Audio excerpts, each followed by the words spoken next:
খুব জাগ্রত।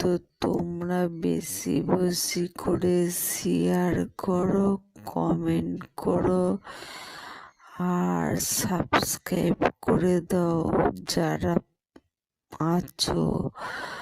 তো এই মাকে স্মরণ করলে বিপদ থেকে রক্ষা পাবে। কেন আমি স্মরণ করেছি মানে আমার খুব ফল হয়েছে, ঠিক আছে?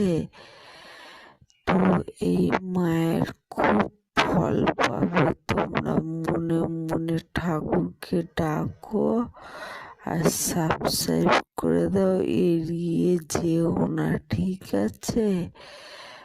মঙ্গলভূমি বাসি মুখে বলছি তোমাদের।